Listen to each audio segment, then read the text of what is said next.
할렐루야. 거룩한 주일 예배에 나오신 성도 여러분들을 주님의 이름으로 축복합니다. 오늘은 거룩한 주일 종료 주일로 지키고 있습니다. 우리 성도들을 서로 사랑의 마음으로 축복하겠습니다. 호산나 왕으로 오신 하나님을 환영합니다. 이렇게 인사하겠습니다. 호산나 왕으로 오신 하나님을 환영합니다. 오늘은 예루살렘으로 가는 길이라는 제목으로 은혜를 나누겠습니다. 예수님은 이 땅에서 약 3년 정도의 공생의 사역을 하셨습니다. 제자들을 부르시고 천국 복음을 가르쳐 주셨습니다. 그리고 모여든 사람들에게 병을 고쳐주시고, 그리고 2명씩 짝을 지어서 여러 거울로 다니면서 전도할 수 있도록 실제적인 실습도 하셨습니다. 그리고 이제 공생의 사역이 무르익을 즈음에 이제 예수님께서 북쪽에, 갈릴리시아 북쪽 이방 지역에 속한 가이사라 빌립보 지역에서는 집중적으로 제자 훈련을 강화하는 훈련을 가이사라 빌립보에서 하셨습니다. 그 예수님은 이제 벳세다에서 맹인을 고치시고 뜬금없이 제자들에게 이렇게 질문합니다. 사람들이 나를 누구라 하느냐라고 물으셨습니다. 제자들이 이구동성으로 이야기합니다. 어떤 사람은 세례 요한이라고 하고요, 어떤 사람은 엘리야라고 합니다. 그러자 예수님께서 제자들에게 묻습니다. 그러면 너희들은 나를 누구라고 생각하느냐? 이때 수제자 베드로가 고백합니다. 주님은 그리스도이십니다. 이때 예수님이 자기에게 이제는 자기 일을 아무에게도 말하지 말라라고 입단속을 하셨어요. 왜냐? 예수님께서 정말로 이렇게 능력 있는 선지자라는 모습이 사람들에게 퍼져가기를 원하지 아니하셨던 거예요. 그리고 나서 예수님께서는 이제 비로소 제자들에게 처음으로 이야기합니다. 나는 고난을 받고 장로들과 대제사장들과 서기관들, 누구예요? 종교 지도자들에게 이제 버림받게 되어서 죽임을 당하게 될 것이다. 그리고 내가 사흘 만에 살아나야 할 것을 비로소 그때 가르쳤다라고 마가복음 8장 31절에 기록되어 있습니다. 이것을 우리는 예수님의 1차 순환 예고라고 합니다. 예수님이 지게 된다는 이야기를 들은 베드로는 예수님, 절대 그런 일이 있을 수 없습니다. 예수님 그러면 안 되죠. 여러분, 예수님을 걱정한 것이 아니라 자신들이 3년 동안 예수님을 따라다녔는데 그 예수님이 죽은다면 자기들은 아무것도 아니기 때문에 오히려 예수님에게 항변을 했다라고 기록되어 있습니다. 그때 예수님께서 베드로를 꾸짖습니다. 사탄아, 내게로 물러가라. 내가 하나님의 일을 생각하지 않고 도리어 사람의 일을 생각하는도다. 이렇게 예수님이 힘을 주어서 말씀하십니다. 여러분, 우리는 예수님을 믿는 사람이지만 때때로 사탄의 도구가 되어서 주님의 일을 해방하는 일들이 많이 있다는 거예요. 그렇기 때문에 예수님께서 사랑하는 제자에게 사탄아라고 한 것은 베드로를 향해서 한 것이 아니라 그 배후의 역사는 사단을 꾸짖을 것입니다. 여러분, 신앙생활 할 때에 우리 모두는 하나님을 믿지만 내가 악한 도구로도 쓰임받을 수 있다는 생각을 잊어서는 안 될 것입니다. 그리고 예수님께서 힘을 줘 이렇게 말씀하십니다. 누구든지 나를 따라오려거든 자기 자신을 부인해라. 자기 십자가를 지고 나를 따라와야 한다. 누구든지 자기 목숨을 구원하고자 하면 잃을 것이다. 그러나 나와 복음을 위하여 자기 목숨을 잃으면 구원하리라. 요한복음 8장 34절부터 35절 말씀을 우리 주님께서 말씀하셨습니다. 여러분, 저와 여러분이 평생 주님 오실 그날까지 우리가 신앙생활하기 위해서는 잊어버리지 말아야 될 핵심인 것입니다. 예수님을 머리만 믿고 고난의 십자가, 자기 인생의 고난은 절대로 지고 싶지 않다라고 생각하면 어불성설인 것입니다. 이 땅은 죄인이 사는 세상입니다. 누구든지 힘들고 어려운 일을 당할 수 있습니다. 그렇기 때문에 그럴 때 자기 자신을 부인하라는 거예요. 예수님을 따라가기 위해서는 자기 십자가에 눌리라는 것이 아니라 십자가를 지고 주님 앞에 나오면 주님께서 그 십자가를 가볍게 해주시고 주님께서 능히 것을 우리는 주님 앞에 배울 수 있기 때문인 것입니다. 여러분, 저는 지금 여러분들에게 이렇게 말씀을 할 때에 여러분들은 한 폭의 파노라마처럼 예수님께서 어떻게 십자가를 지게 되시는 모든 과정을 저는 스토리텔링으로 지금 이야기하고 있습니다. 그래서 오늘 여러분들 쫙 이야기를 들으면 그동안 정말 여기저기 구슬이 굴러가다가 도대체 모르겠어. 예수님 십자가 졌어. 근데 십자가를 지러 가기 전에 어떠한 일들이 있었는지를 여러분 오늘 설교를 통해서 상세하게 알게 될 것입니다. 이제 예수님께서는 십자가를 지라는 말을 하시고 그리고 이제 3명의 제자들을 데리시고 높은 산에 올라가셨다라고 말하고 있습니다. 근데 거기 갑자기 올라가면 깜짝 놀란 광경이 벌어집니다. 나와 함께 있던 예수님의 모습이 확 드러낸 거야. 보통의 옷이 아니라 이 세상에서 볼 수 없는 하얀 옷으로 변하고 얼굴에 광창을 하면서 해가 희미게 비치는 것 같고, 여러분 요한계시록에 나오는 예수님의 모습과 같은 모습으로 변형되니까 제자들이 너무나 무서웠던 거예요. 근데 그 다음 장면이 예수님과 대화를 하는 사람들이 제자들이 아니라 여러분 구약시대에 있던 엘리야, 모세가 나타나는 거예요. 그래서 예수님이 그들과 함께 이야기를 해요. 제자들이 얼마나 놀라겠어요. 이게 귀신인가 무엇인가. 그때 베드로는 너무나 황홀해서 자신도 모르게 여기가 좋습니다. 여기 제가 초막 셋을 짓고 여기 살면 안 됩니까? 이렇게 고백을 합니다. 이제 예수님께서 갑자기 이제 어느 한순간 이제 이 장면이 다 멈추더니 원래의 모습으로 돌아왔습니다. 예수님과 제자들만 남게 된 것입니다. 예수님께서는 아무 말씀을 하지 아니하시고 이제 제자들을 데리고 내려오십니다. 제자들을 데리고 내려오니까 여러분 남아있는 제자들과 함께 그리고 제자들이 한 귀신 들린 아이가 있는데 서기관들 앞에서 쩔쩔대고 있는 장면이 연출돼요. 왜냐하면 서기관들이 왜 이거 바보 같은 것들 이렇게 너희 선생은 귀신 들린 자를 고치는데 너희들은 못 고치냐. 제자들은 막 고치려고 애를 땀을 뻘뻘 흘리지만 그 장면에서 그들은 아무것도 할 수가 없었습니다. 그런데 예수님이 그 장면을 보면서 너무 안타까웠어요.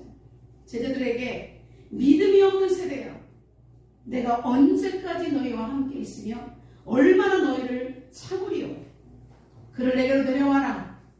그러자 귀신이 예수님을 보고 경련을 일으키고 입에서 거품을 물고 쓰러집니다. 예수님이 그 아이를 잡아 일으키니까 귀신이 떠나가고 건강해졌습니다.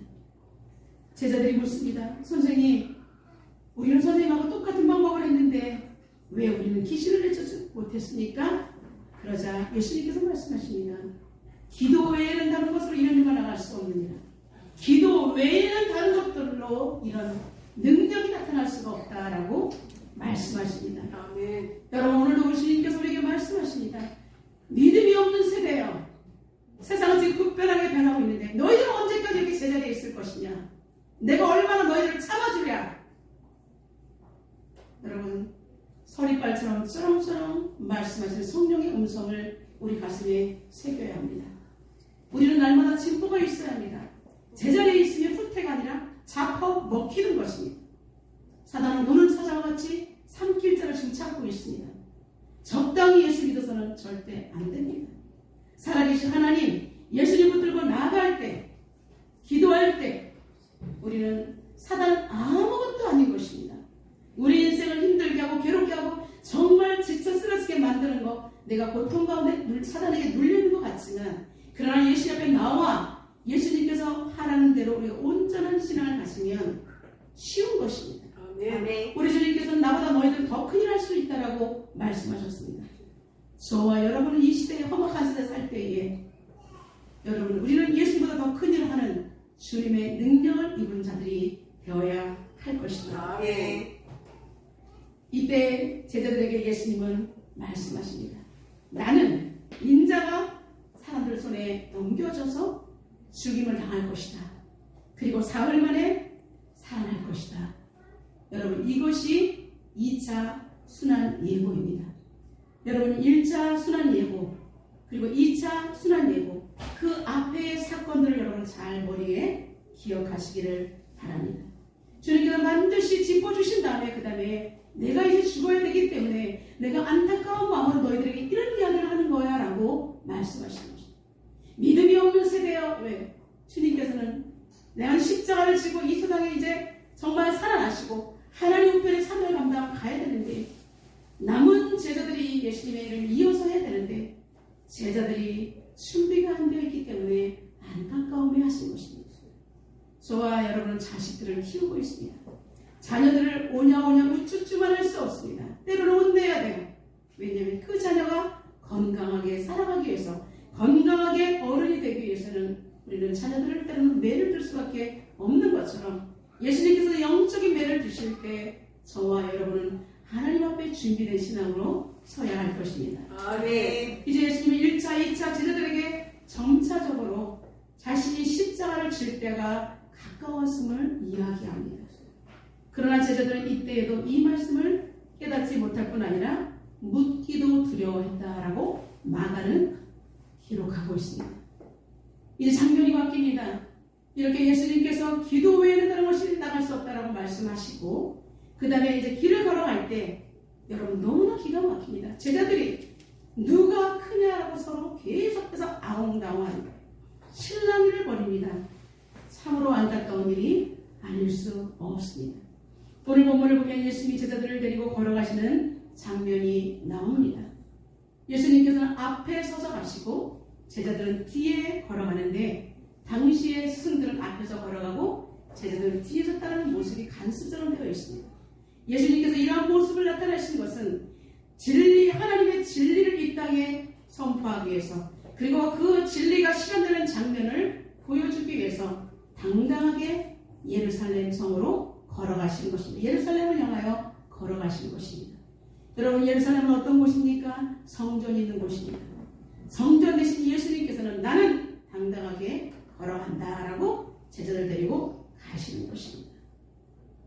여러분 예루살렘으로 가는 길에 예수님의 행적은 어떤 모습들이 그려질까요? 첫째, 예수님이 죽음에 넘겨지게 될 것이라는 순환 예고를 하십니다. 이것이 오늘 세 번째 순환 예고입니다. 33절과 34절 다 같이 선포하겠습니다. 보라, 우리가 예루살렘에 올라가노니 인자가 대제사장들과 서기관들에게 넘겨짐에 그들이 죽이기로 결의하고 이방인들에게 넘겨주겠고 그들을 능욕하며 침뱉으며 채찍질하고 죽일 것이나 그는 3일 만에 살아나리라 하십니다. 아멘. 여러분 예수님께서는 이제 가이사랴 빌립보에서 떠나가시면서 예루살렘을 향해 가시면서 1차, 2차, 3차의 순환 예고를 하신 것입니다. 여러분 이번 예수님의 세 번째 순환 예고는 매우 구체적으로 이야기하고 있습니다. 어떻게 하냐면 첫 번째로 예수님은 대제사장들과 서기관들 즉 사내들인 공의회 70명의 위원으로 구성된 그 사내들인 공의회에 넘겨질 것이다 라고 말하고 있습니다. 그리고 그들은 공의회 위원들은 예수님을 죽이기로 결의할 것이라고 두 번째 예언을 하시고요. 세 번째 예수님은 재판을 받게 될 것인데 사형에 처해질 것을 암시하고 있습니다. 그리고 네 번째는 이방인들에게까지도 넘겨줄 것이다라는 예언이 기록되어 있습니다. 유대인들은 로마의 식민지하에 있었기 때문에 이방인들에게 재판권이 넘어갈 수밖에 없는 것입니다. 그렇기 때문에 유대인들의 사내들인 공의회에서 빌라도에게 예수님을 넘기게 되는 것이 바로 그런 것입니다. 네 번째, 이방인들에게 의해서 예수님은 능욕을 받고 침뱉음을 당하며 채찍질을 당하게 될 것이라는 예언입니다. 로마 군인들에 의해서 가죽수모를 당하게 될 것을 예수님은 이미 알고 있었습니다. 다섯 번째, 결국 죽임을 당하게 될 것이라는 예언입니다. 인류의 구속이라는 대업을 위해서 예수님은 필연적으로 겪어야만 되는 과정을 말하고 있습니다. 여섯 번째, 예수님은 단순히 죽음으로 끝나는 것이 아니라 3일 만에 다시 살아나실 것이라는 예언입니다. 여러분 사흘 만에 부활이란 첫사람 아담으로부터 정말 시작되었던 옛 창조의 종말인 것입니다. 실패자 것을 마무리하신 것입니다. 그러한 동시에 여인의 후손 둘째 아담인 예수 그리스도를 통해서 새 창조의 시작을 의미하는 것입니다. 여러분, 예수님의 죽음은 인간이 망쳐놓은 하나님의 그 창조, 그것을 마무리하고 아담, 하나님이 정말 죄가 없으신 그 새로운 아담, 둘째 아담을 통해서 하나님 나라의 재창조를 이야기하는 것입니다. 이때 예수님의 핵심 제자 그룹에 속하는 야고보와 요한이 예수님 앞에 나옵니다. 예수님이 내가 십자가에 못 박혀 죽을 것이라는 그 말을 한 바로 그 다음의 장면, 여러분, 야고보와 요한이 나온 것입니다. 그러면서 그는 이렇게 구합니다. 선생님, 우리가 구하는 것을 우리에게 주시기를 원합니다 라고 간청합니다. 선생님, 우리가 구하는데 이거를 외면하지 마시고 반드시 주십시오 라고 묻습니다. 그래서 예수님이 말합니다. 무엇을 주기를 나한테 원하느냐? 그때 주님의 영광 중에서 하나는 좌편에 하나는 우편에 앉게 하여 주옵소서. 두 형제가 예수님의 좌우에서 중요한 자리를 차지하게 달라고 자리 청탁을 하는 것입니다.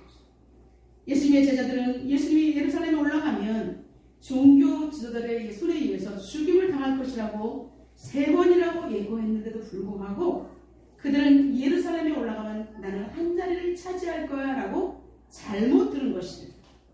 그래서 미리 이제 가니까 미리 손을 써놓는 것입니다. 여러분, 이런 현상을 무엇이라 할까요? 마이동풍이죠.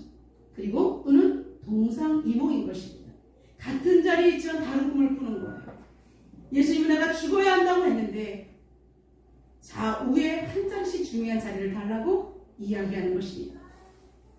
여러분, 예수님이 걸어가시는 예루살렘으로 걸어가는 그 길, 그 여정이 어떤 여정입니까? 죽으러 가시는 여정입니다.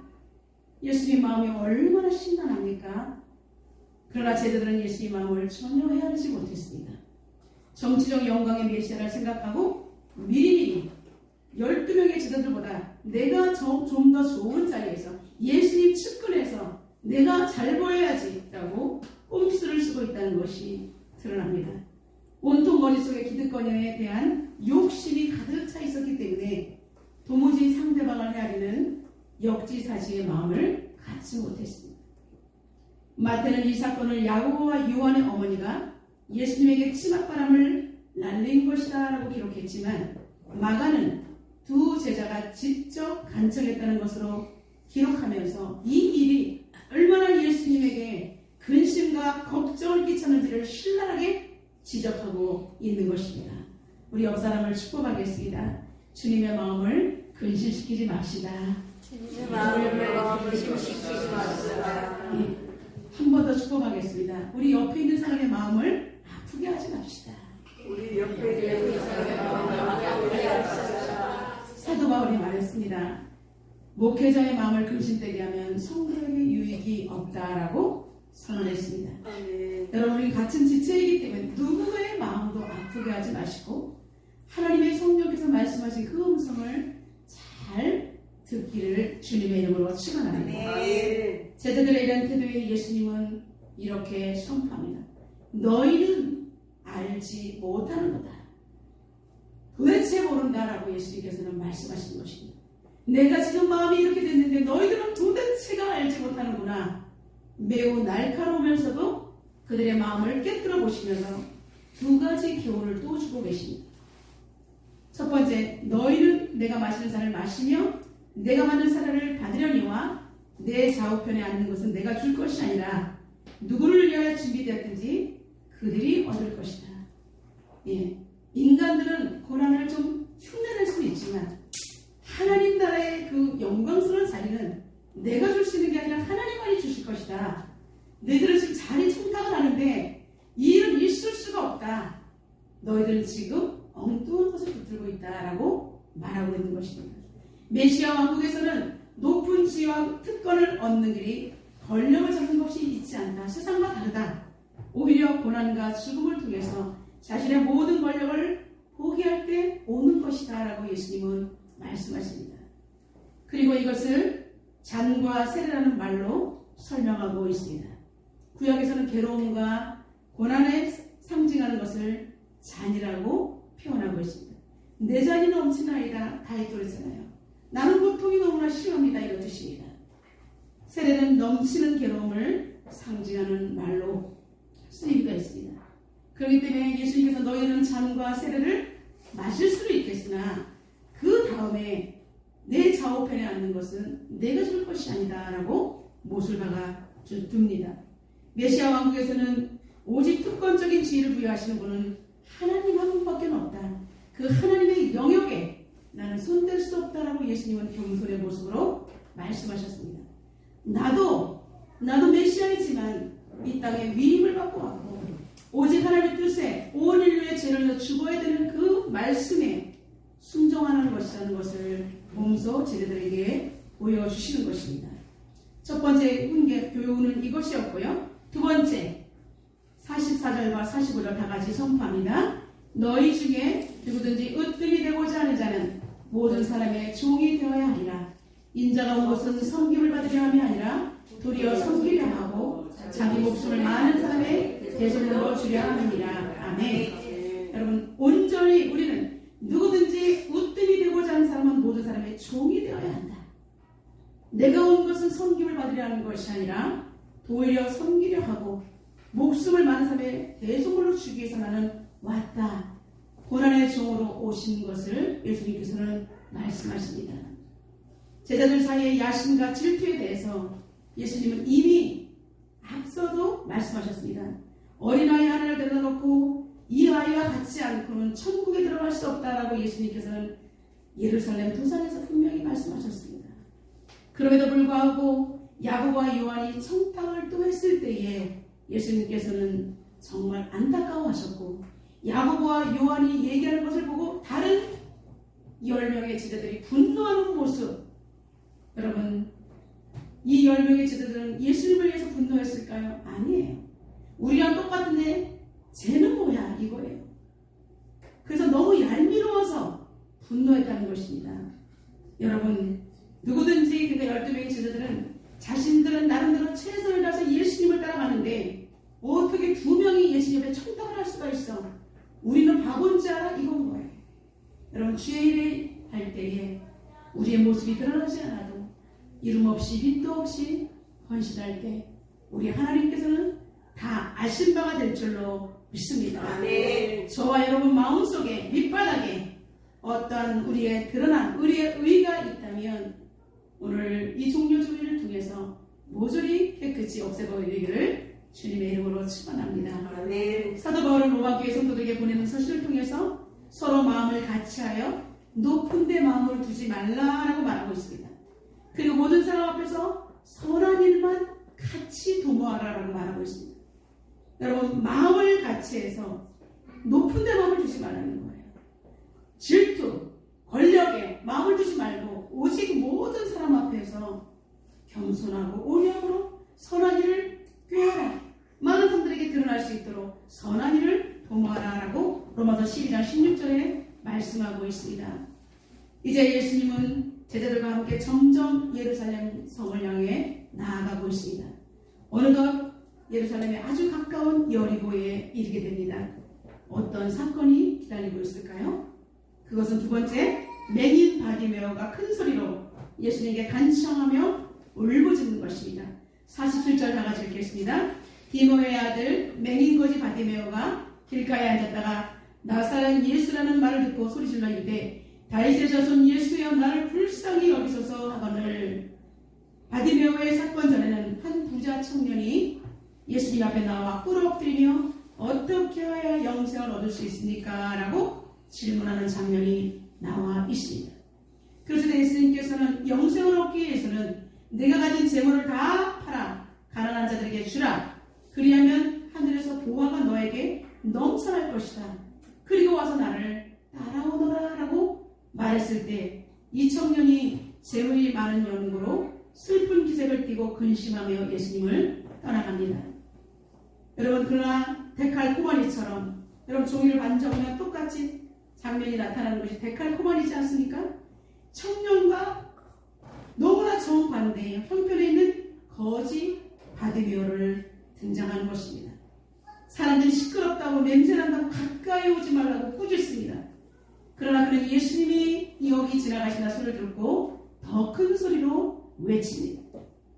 그런데 예수님이 귀에 바디메오의 소리가 들립니다. 예수님, 다윗의 자손 예수여 나를 불쌍히 여겨주옵소서. 예수님 내 병을 고쳐주옵소서라고 그는 예수님에게 호소했습니다.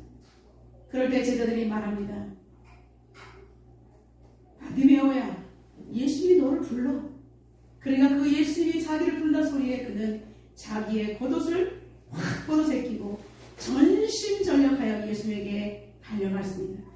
여러분, 이 장면은 다른 공간복음에는 없는 장면을 마가는 생생하게 기록하고 있습니다. 왜냐? 예수님 앞에 올곧게 달려가는 그 바디메오의 그 모습을 우리 모두가 본받게 하기 위한 마가의 전략인 것입니다. 그는 앞이 보이지 않습니다. 그리고 어떻게 달려갈 수 있습니까? 소리나는 방향으로 전심전력으로 내달렸던 것입니다. 이윽고 예수님을 만난 바디메오에게 예수님은 질문하십니다. 내가 지금 너에게 무엇을 하여 주기를 원하느냐? 그가 말합니다. 선생님, 저는 다 필요 없습니다. 제가 보기를 원합니다.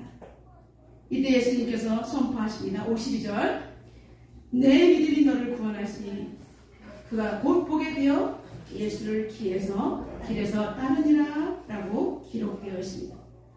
여러분, 가난한 사람들에게 겉옷은 추운 밤에 유일하게 자신을 보호하고 살리는 방편이 겉옷입니다. 그때는 옷감이 많지 않았기 때문에 옷이 굉장히 중요해요. 로마 군인들이 예수님의 옷을 나누는 장면을 보세요.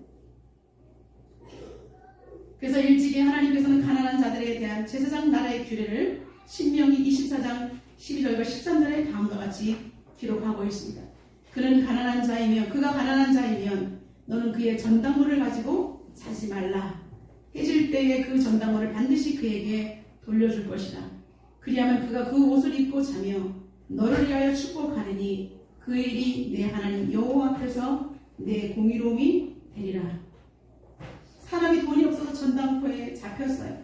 근데 이 사람이 돈을 그 밤까지 못 갚아요. 그렇다고 해서 이 전당포를 이 사람이 가지고 자지 말라는 거예요. 왜냐면 그 사람은 밤에 어둠을 떨 수밖에 없기 때문에. 근데 오히려 돈을 못 갚더라도 내어주면 그가 이 옷을 입고 그 사람을 자면서 축복을 한다는 거예요. 그럼 하나님께서 그 사람에게 온전히 더 축복을 하신다라고 분명히 말씀하고 있습니다. 여러분, 눈이 보이지 않아 그걸로 연명하던 그 유일한 띠옷 먼저 던지고 예수님을 쫓았던 바디메오는 믿음으로 구원을 얻었습니다. 아멘. 그리고 그의 질병이 따라가는 놀라운 기적의 역사를 맛보게 됩니다. 아멘. 그리고 바디메오는 즉각 예수님을 길에서 쫓았더라라고 말하고 있습니다. 예수님을 만나서 바로 그런 제자가 됩니다.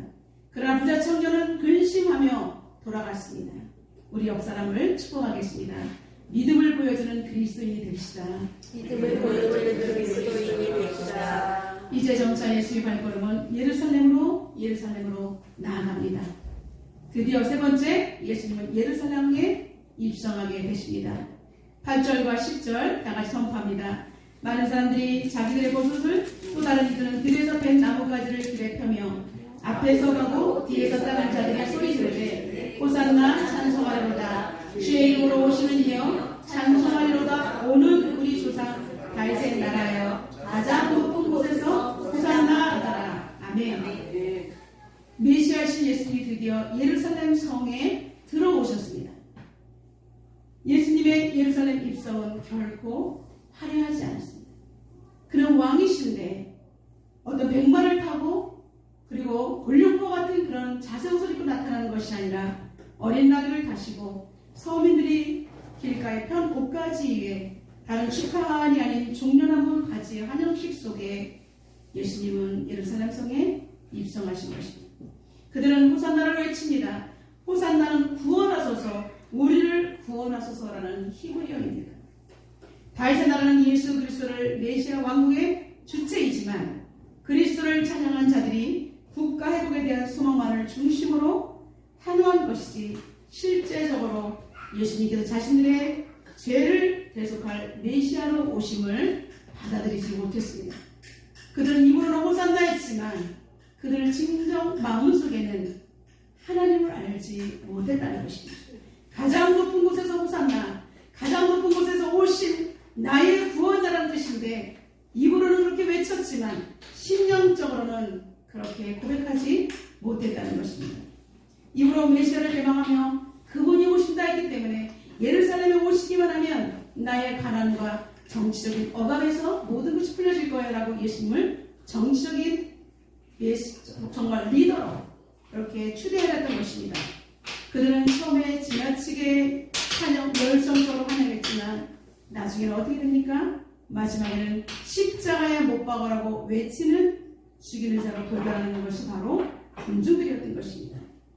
많은 무리와 환호를 받으신 예수님, 예루살렘에 입성하신 예수님, 그분의 다음 행로는 어디로 향하실까요?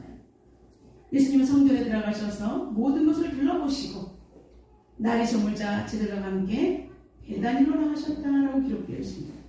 베다니가 어디입니까? 가난한 자들의 마을, 한센병이 걸린 사람들이 살고 있는 마을로 가신 것입니다. 사랑하는 성도 여러분, 오늘 우리는 예수님이 예루살렘으로 가시는 길을 찬찬히 살펴보았습니다. 그리고 우리도 함께 걸어보았습니다. 예수님과 함께 예루살렘으로 걸어가는 그 발걸음, 여러분의 가슴은 어떠하셨습니까? 저는 말씀을 준비하며 예수님이 예루살렘을 향해 가시는 그 길에 동행하는 사건들을 정말로 살펴보면서 예수님이 예루살렘을 향해 가시는 그 길에 얼마나 많은 사람들과 사건들이 있을 때 아무도 예수님에게 호응해주는 사람이 없었고 그의 마음을 만져주는 사람이 없었다는 것을 생각하면 너무나 가슴이 아팠습니다. 앞으로 십자가를 지고 가시게 될 그분의 외로운 뒷모습, 때로는 시시각각 벌어지는 제자들의 씨름을 일일이 일깨워 주시느라 입이 아프신 그 예수님, 지쳐가시는 그 예수님의 얼굴, 이제 예루살렘 성에 올라왔지만 호산나 외치지만 그들의 속마음은 그렇지 않다는 것을 이미 알고 계시는 예수님의 착잡한 마음. 여러분, 해마다 우리는 종료주일을 맞이하고 있습니다. 여러분에게 종료주일은 어떠한 주일입니까?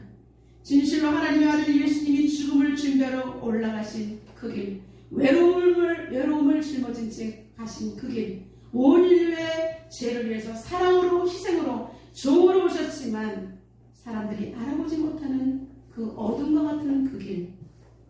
여러분, 이제 우리는 우리의 눈이 밝아지기를 주님의 이름으로 축원합니다.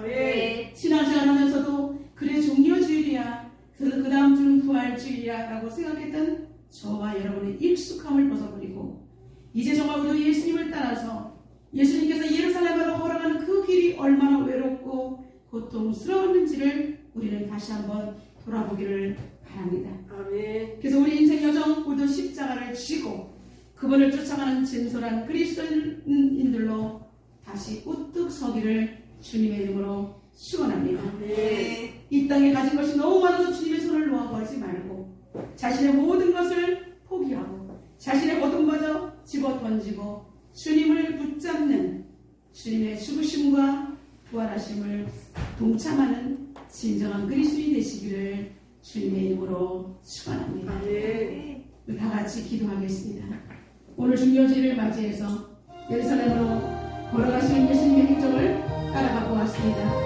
죽음을 눈앞에 둔 무거운 발걸음, 그러나 그의 마음을 이해한 사람은 없었습니다. 누가 더 크냐 여전히 기득권의 씨름이었습니다.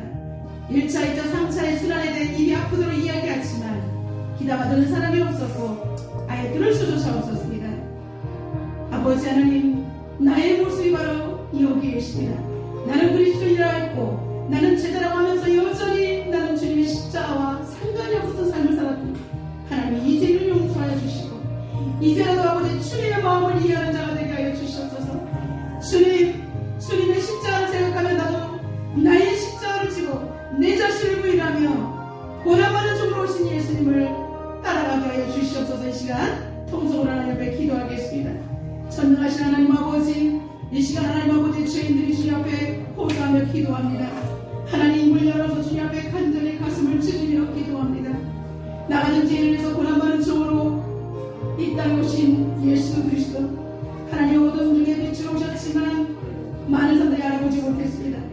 이 시간 하나님 우리의 영혼이 열리고 귀가 열리고 심령이 열려서 이제 주님이 걸어가신 그 길 우리가 함께 걸으면서 결코 주님을 외롭게 하나님 아버지 버려지지 않도록 도와주시기를 간절히 소망합니다. 주님 우리의 무지를 용서하옵소서.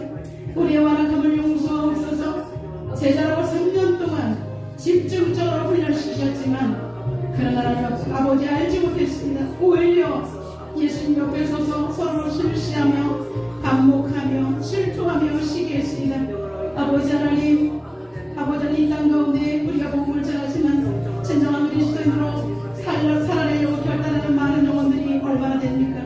아버지 하나님, 교회를 바라볼 때 안타깝습니다.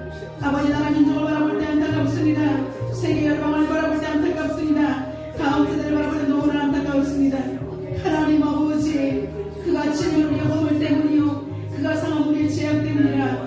그가 징계를 받으면 우리가 평화를 누리고 그가 채찍에 맞으면 우리는 나음을 받았도다. 오 하나님 아버지, 고난의 종으로 오신 그 예수님, 그 예루살렘으로 향하면서 우리들에게 일깨워주고자 하는 그 예수님의 쩌렁쩌렁 울림이 우리의 가슴에 새겨지게 하여 주옵소서. 오 하나님 아버지, 이번 주일과 부활주일 정말 내 생에 잊을 수 없는 특별한 하나님 거룩한 주일로 다시 자기를 임할 수 있도록 역사하여 주시옵소서. 하나님 도와주시옵소서. 전능하신 하나님, 늘 곁길로 도망치며 진리의 길에서 쉽게 이탈당하는 우리를 주의 성령으로 붙들어 주옵소서. 정치적인 왕이 아니라 나에게 무언가를 줄 수 있는 기복의 신앙이 아닌 주님이 걸어가신 길을 나도 걸을 수 있는 믿음을 허락하여 주옵소서. 믿음이 없는 세대여, 내가 얼마나 너희들을 더 참으리요. 이런 아버지는 불행한 책망을 받는 것이 아니라 내 마음에 합한 사람이라는 하나님으로부터 오는 나의 친구라는 소리를 들을 수 있도록 축복하여 주시옵소서. 주변 환경이 문제가 아니라 살아계신 하나님과 그리고 그분이 주시는 능력과 성령 하나님의 도우심으로 하나님의 사람으로 문득 설 수 있는 믿음의 담대함을 허락하여 주옵소서. 예수 그리스도의 존귀하신 이름으로 기도드려야이다. 아멘.